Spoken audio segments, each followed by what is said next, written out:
Сүүлийн үед залуучууд бол маш их хэмжээгээр бол арилжаа гэдэг зүйлийг сонирхож байгаа. Энэ хүмүүсийн хувьд аваад үзвэл нөгөө брокер гэдэг сонголт их чухал байдаг тийм. Ямар брокер сонгох вэ гэдэг.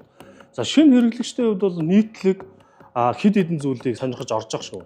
Нэгдүгээр нь болохоор бага депозит хийдэг брокер сонирхдаг. Хоёр дахь нь болохоор өндөр өгшүүрийг санал болгодог. Гурав дахь нь болохоор бонус. За дөрөв дэх сонголт нь болохоор маш хурдан хугацаанд таталт хийж болдог гэдэг. Энэ нөхцлүүдийг тавьж бүрэг ихэнх брокер лөөр байх боломжтой байж байгаа. Брокер яг юунаас ашиг болдог вэ? Брокер гэдэг бол ерөнхийдөө бидний ойлголт нь бол зуучлагч байгууллага гэсэн үг тийм. Тэнгүүд брокер юунаас ашиг болдог вэ гэхээр спред гэдэг ойлголт байдаг. Тэгэхээр спред гэдэг нь юу вэ гэхээр бид нар одоо жишээ 8 шарга дээр доллар солиулдаг. Өнөөдөр жишээ нь 3560-аар аваад 3565-аар зараа гэдэг ч юм уу тийм.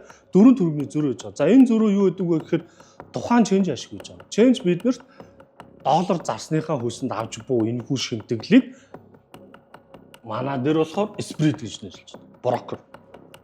Энэ бол гол ашиг байна. Гэтэл зарим брокерууд тэг спредийг санал болгож байдаг. Гэхдээ гол асуудал гарч ирж байна.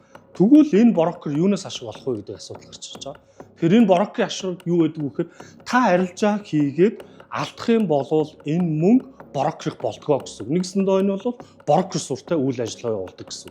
Тэгэхээр брокер суртай үйл ажиллагаа явуулдаг, эсвэл зах зээл рүү арилжаа зуучилдаг брокерийг ерөнхийдөө онлайн түвшинд болохоор A-book гэж нэрлэдэг. A-book болон B-book гэсэн хоёр сонголтоор тайлбарлаж байгаа. Дэлхийн нийтэд.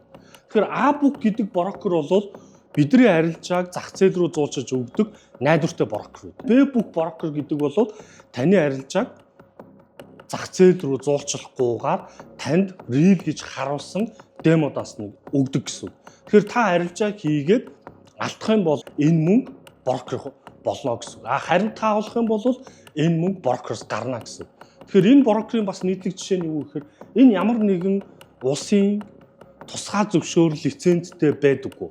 Тэгэхээр энэ брокер мөнгө татхад асуудал үүсгэдэг. Мөнгө татхад яадаг вэ гэхээр ямар нэгэн тайлбар тавина. Ялангуяа их хэмжээний мөнгө татхаар болоод ер нь бол таныг мөнгө татуулах их дургүй байна гэсэн. Өөр яаж болох вэ гэхээр лоерн брокер ямар нэгэн байдлаар таны арилжааг шууд таны өмнөөс хаадаг. Тэгээ энийг юу гэж тайлбарладаг вэ гэхээр таны арилжааны дүрм зөрчил учраас таны арилжааг хаалаа гэдэг ийм одоо тайлбарыг өгж идэг. Тэгэхээр нэг л юм хэлээ. Брокер гэдэг бол зуучлагч байгууллага хизээч хүний арилжааг дор мэдэн хах ирэх байхгүй гэсэн. Хэрэв иймэрхүү брокер байгаадах юм бол та ер нь энэ брокертэй урт хугацаанд арилжаа хийвэл мөнгө олохгүй л гэсэн. Олсон ч яах вэ? Танд өгөхгүй л гэсэн. Тийм учраас анханасаа та Forex-ийн зах зээл рүү орох байгаа бол тухайн брокероо A-book, B-book гэдгийг сонгож арилжааг хийж агаарай гэж бол зөвлөё.